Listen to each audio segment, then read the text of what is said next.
বাংলাদেশের স্পিকার হাফিজউদ্দিন আহমেদকে হাসি মুখে বুকে টেনে নিলেন ইরানের স্পিকার বাগের গালিবাফ। এর মধ্য দিয়ে যেন পুরো বাংলাদেশকেই আবার হৃদয়ে জায়গা দিল ইসলামী বিপ্লবের দেশ ইরান। তেহরানের সুসজ্জিত হলের এই একটি মাত্র দৃশ্য, আর তাতে যেন নিমিষেই উড়ে গেল সব রাগ, ক্ষোভ আর অভিমান।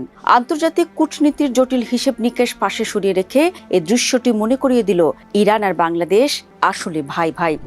এই সৌজন্য সাক্ষাতের পর স্পিকার হাফিজউদ্দিন আহমেদের নেতৃত্বে একটি প্রতিনিধি দল তেহরানে আয়াতুল্লাহ খামেনির প্রতি শেষ শ্রদ্ধা জানিয়েছে। অথচ কয়েকদিন আগেও গল্পটা এরকম ছিল না।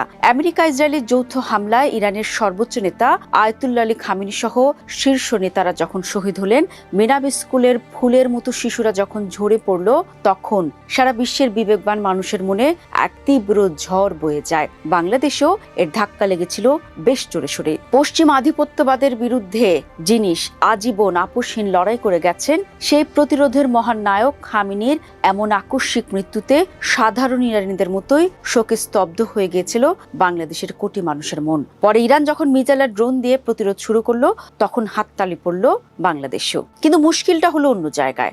দেশের সাধারণ মানুষের মনে যখন ক্ষোভ আর শোকের আগুন জ্বলছে, ঠিক তখন বাংলাদেশ সরকার আনুষ্ঠানিকভাবে যে কূটনৈতিক বিবৃতি দিল, তা ছিল অতি সতর্ক, যেন দোষ ছিল ইরানেরই। পরে আরেকটি বিবৃতি দিলেও সেখানে বাংলাদেশের আমজনতার অকৃত্রিম আবেগ আর ক্ষোভের বিন্দুমাত্র প্রতিফলন ছিল না। স্বাভাবিকভাবে ইরান বাংলাদেশ সরকারের এই প্রতিক্রিয়া মোটেও সহজভাবে গ্রহণ করেনি।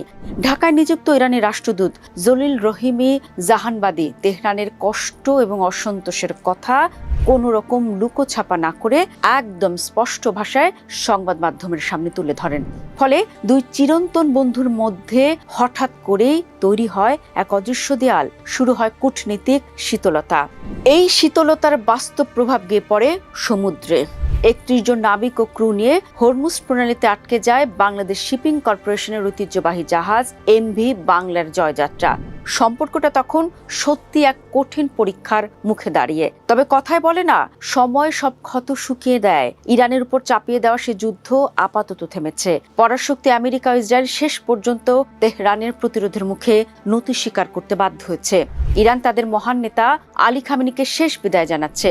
এই কঠিন বিদায় লগ্নে তেহরান কিন্তু তাদের পুরনো বন্ধুকে ভুলে যায়নি। বিশেষ আমন্ত্রণ পাঠানো হয় ঢাকাতেও। আর ভ্রাতৃত্বের সে ডাকে সাড়া দিয়ে সব দ্বিধা, দ্বন্দ্ব আর জড়তা পেছনে ফেলে তেহরানে ছুটে যান বাংলাদেশের স্পিকার হাফিজউদ্দিন আহমেদ।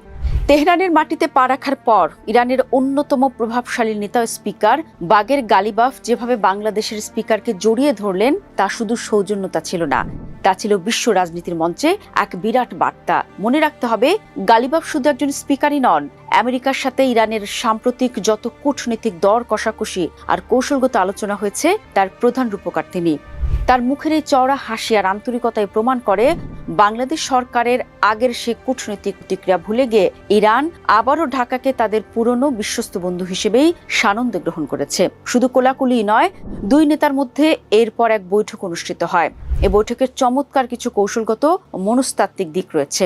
স্পিকার হাফিজউদ্দিন আহমেদ ইরানের মাটিতে দাঁড়িয়ে অত্যন্ত দৃঢ় কণ্ঠে আলী খামেনির নৃশংস হত্যাকাণ্ডের তীব্র নিন্দা জানান এবং বাংলাদেশের সাধারণ মানুষের পক্ষ থেকে গভীর শোক প্রকাশ করেন।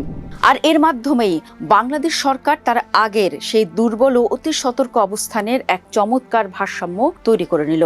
স্পিকারের সময়োপযোগী পদক্ষেপ মূলত দেশের মানুষের মনের কথাটিকেই রাষ্ট্রীয়ভাবে তেহরানের কাছে পৌঁছে দিল, যা ইরানের বুকে জমে থাকা অভিমান ভাঙতে ভূমিকা রাখবে। দর্শক, ইরান ও বাংলাদেশের এই আত্মিক সম্পর্ক তো আজকের নয়।